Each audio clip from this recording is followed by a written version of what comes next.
Hi, folks, it's Mark Merrill with Firm. On another special edition of our Journals and Fact Files combined, we're going to be talking about President Trump and free speech overall, with a number of organizations involved in the whole matter. We start off with a recent post on President Trump's Truth Social network. It's not about the First Amendment only, of the Bill of Rights in America, but possibly the existence of all the amendments and the U.S. Constitution itself and our republic. If we the people are not able to stand up against the corruption, greed, tyranny, and unchallenged treason, so help us God. Got any bright ideas out there, other conservatives? That's just our opening statement, folks. Welcome. Now, one particular presentation was given earlier in 2025 by Judicial Watch President Tom Fitton, who you do see before you here, folks, where he explains how President Trump, his DOJ, and FBI leaders can get more work done under the Articles of the Constitution, while the leftist radicals, of course, the naysayers, as we all know them way too well, folks, in the media, keep pointing out rhetorical, made-up accusations. Well, here's some good advice from Mr. Fitton at a recent forum, conference that he was attending in the early fall of 2025. And I've encouraged President Trump publicly to treat the FBI as USAID and then some. Kash Patel should be spending his time tweeting excitedly about new hires. He should be spending his time asking everyone to go home. There isn't a job the FBI does that can't be done by another law enforcement agency in the federal government, if at all. And at the end of the day, the only people in the FBI should be Kash Patel and whoever he needs to, send text messages on Signal for him. And the same goes for the Justice Department. I don't trust the Justice Department to prosecute a jaywalking ticket. And Pam Bondi and the team there, they've got, and they will tell you this, they've got thousands and tens of thousands of James Comeys still working for them. And so what is the solution? Or how about a solution? Because I can talk forever about how the FBI can't investigate itself and the Justice Department is compromised by deep state actors, and Bondi and the top people spend most of their time just trying to get the few good things done they think they can get done, and they just can't fight every battle. Okay. Well, you know what? The President of the United States under the Constitution is the chief prosecutor. The founders, during the founding era, they called him the chief executive magistrate. Under the Article 2 powers of the President, he can order, initiate, stop, manage directly prosecutions. Now, am I suggesting President Trump, lead the trial team prosecuting Adam Schiff in court? Yeah. Well, he can under the Constitution, but I kind of highlight that theory in the sense that he can do much more than I'm sure Washington really wants him to do, the deep state, in terms of initiating these prosecutions and ensuring at least they're done. And so I'd recommend he appoints an independent counsel, a special prosecutor that reports to him, an independent investigative prosecutorial unit that uses lawyers and prosecutors not from the FBI and Justice Department, but from other agencies or private individuals who know what to do, and just get it done. That's about as bottom line as you can get, folks, from gentleman Tom Fitton, who's been running Judicial Watch a little bit over, or close to 30 years by this time here in 2025. So we appreciate Mr. Fitton and his initial statements and presentation here as we move on here. As now you can see in front of you is, for the remainder of the program, Mr. Jay Seculow, along with his son Jordan, who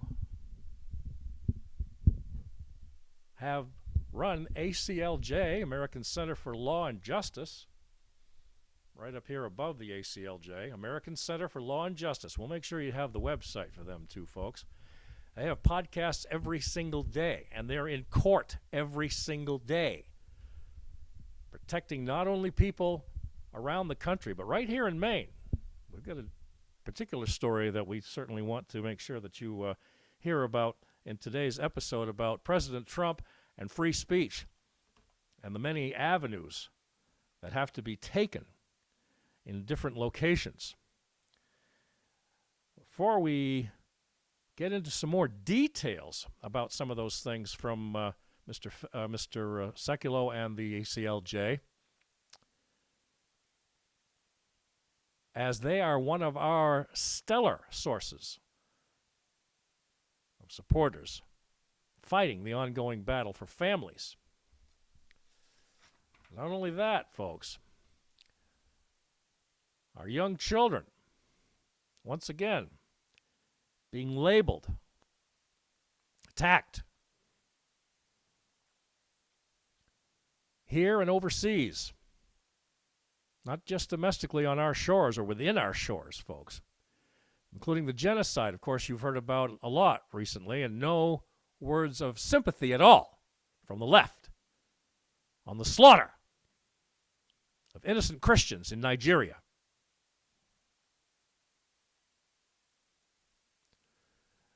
Well, Mr. Seculow, president of his organization, the ACLJ, as mentioned, and his son Jordan, one of their most recent accomplishments by the ACLJ was to support a church in Los Angeles, is where we start, folks. That was holding services, and here's a unique way of presenting things, folks. They were holding services on the beach.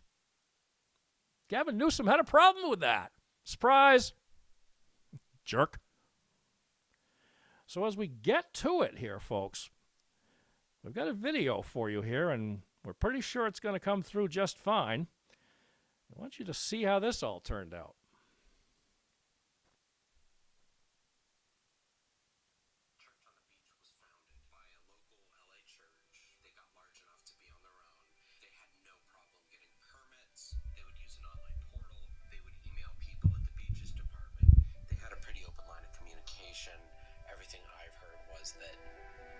We're fine. We've been doing this for 18 years, and then apparently there was a new policy change that went into effect in 2024 that we weren't aware of because we filed for our permit at the end of 2023. And so at the end of 2024, around October, that's when I contacted the county to start the permit process for 2025, and I was informed that there's a new policy in place and we would only be allowed to meet there 2 times. And it was a policy focused on, by their own words, religious organizations. In order to make sure the beach is available for everyone, religious organizations are capped at 6 times a year. I want to be clear, there was no allegation that church on the beach had caused any problems.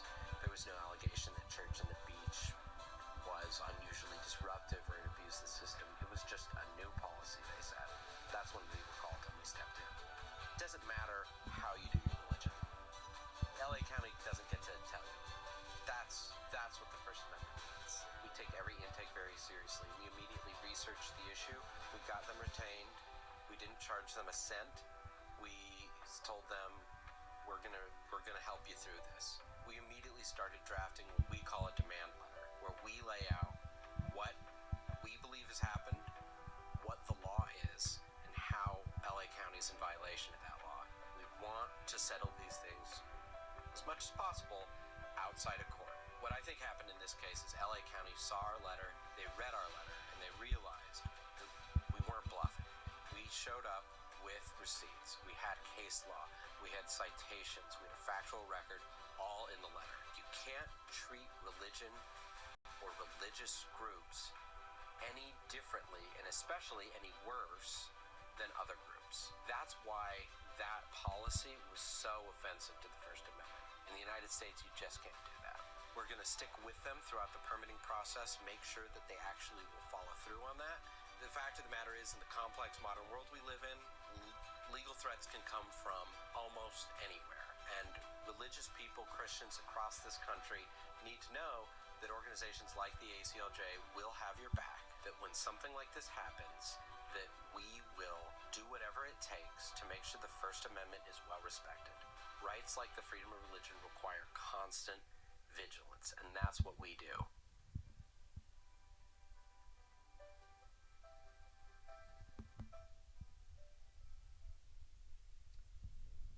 And that is that one, folks. We certainly hope, as far as most of the audio you could hear on that, but you definitely could see. And a gentleman there was a spokesperson for the ACLJ. And we certainly appreciate their time as far as giving us that report. And we are going just to make a little bit of an adjustment here while we move on to some other things in regard to ACLJ and the ongoing things they do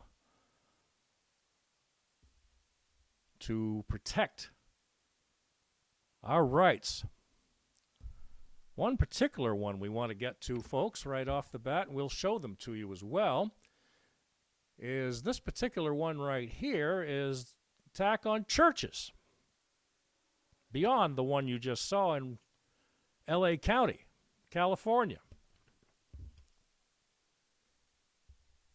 Apparently, another one, a major Supreme Court ruling development not that long ago, about a month or two ago.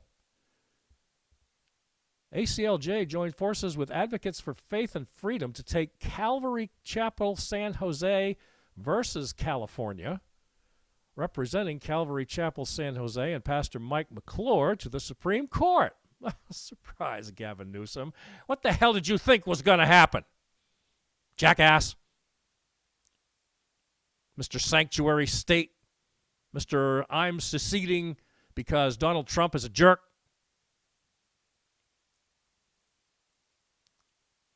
Doesn't agree that he's duly elected by almost 80 million people back in 2024. You just had the anniversary, Newsom. You still haven't gotten the clue yet? Have you? Apparently not. During California's government-mandated COVID lockdowns, Calvary Chapel continued in-person worship, even providing free masks to those who wanted them, but refused to enforce Governor Newsom's unconstitutional mask mandates, asserting that face-to-face worship was essential to their faith. Santa Clara County fined the church over $1.2 million for alleged allegations, including refusing to submit a distancing protocol. We argue, meaning the ACLJ, that those penalties exemplify obvious government overreach and discrimination against religious practice. His government, the California state government.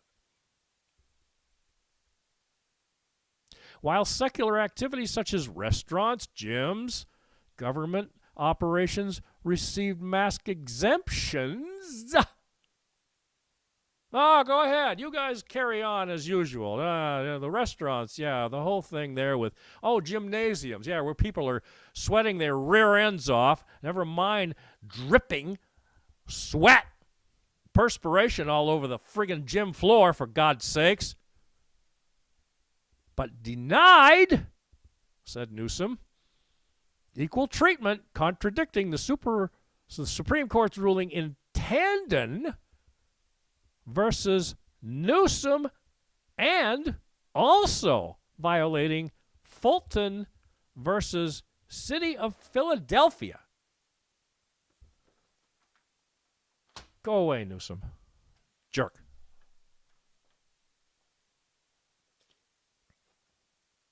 Next one we have coming up here, folks, is a very, very important one as well. And we're about to give you the details on this one right here, as we will show you momentarily. Coming right up here on Firm, we are talking about President Trump and free speech. Never-ending battle for truth, justice, and our way of life here, folks. But this is the one we're about to talk about right now. Had an additional little poster we wanted to put up for you. There it is. Involves the state of Maine. As you can see, this portion of it, folks, the ACLJ amicus briefs help secure wins for life as dual battles continue. Right here in our home state of Maine, a resounding victory for constitutional principles and the rule of law, U.S. District Judge Lance Walker delivered a decisive blow to the abortion industry in their latest attempt to circumvent the democratic process and force taxpayers to subsidize their operations. This case is Family Planning Association of Maine versus the U.S. Department of Health and Human Services. Oh, does that sound familiar to a lot of people here in Maine? Janet Mills, her secretary of HHS, not to mention Shanna Bellows chiming in her dull 2 cents. What the hell's the Secretary of State got to do with this? Oh, anything that's attached to Donald Trump, I suppose. As you well know, folks, tried to keep him off the ballot in 2024, so here we are. Janet. Tyrannical, treasonous, you-know-what?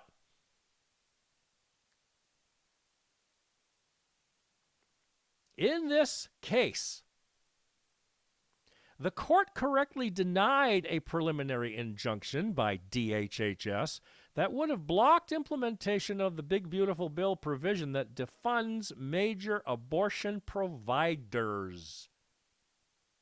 The ACLJ filed a critical amicus brief in this case, arguing, folks, that Congress has both the constitutional authority and moral obligation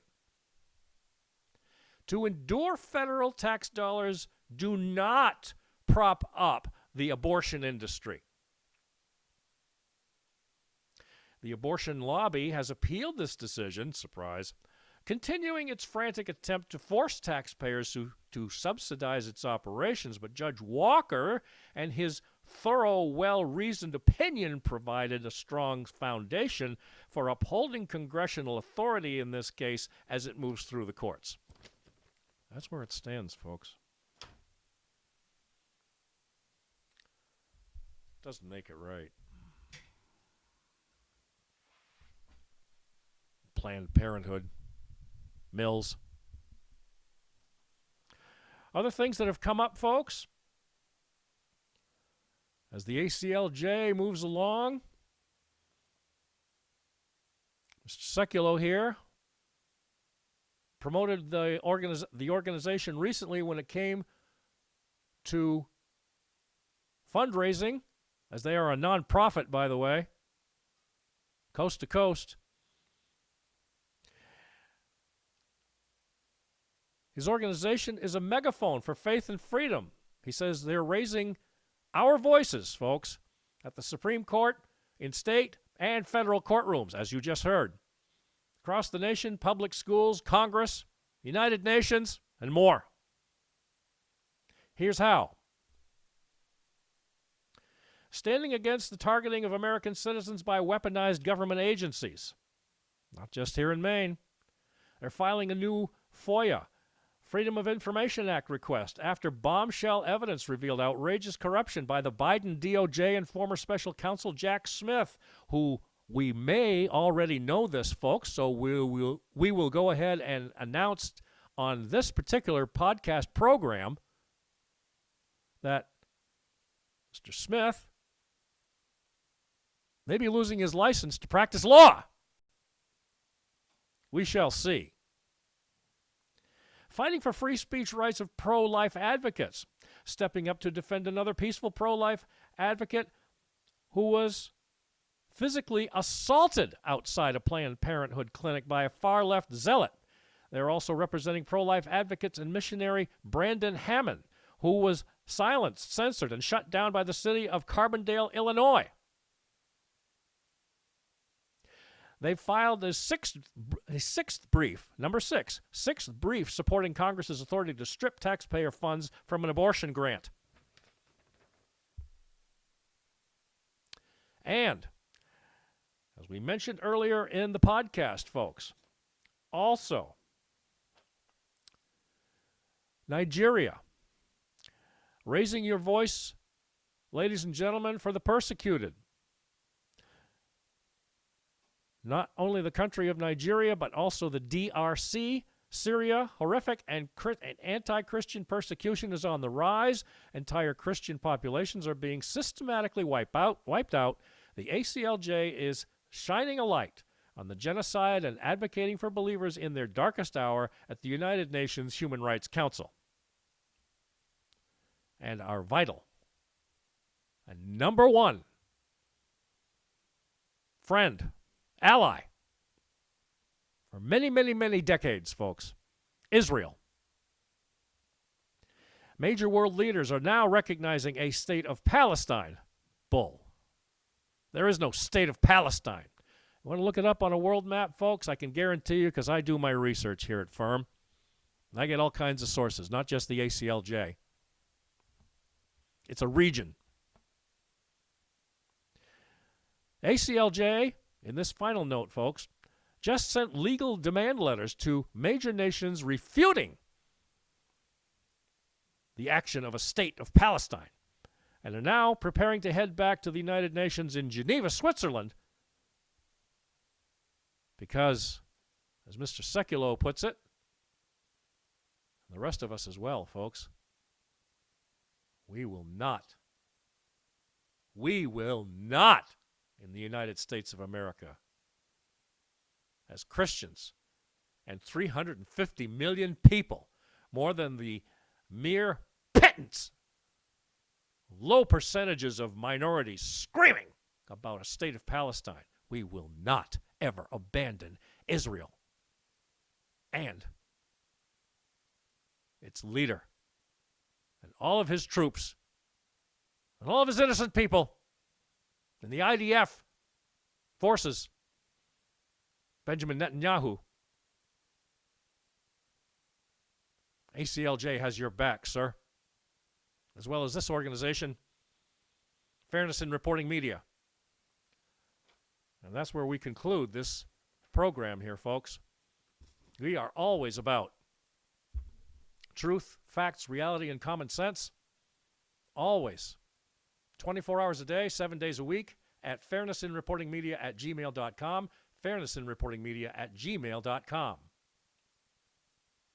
As always, folks, check us out on our emails. And don't forget, we're always on YouTube and Twitter with these podcasts, including this one, which will be up shortly.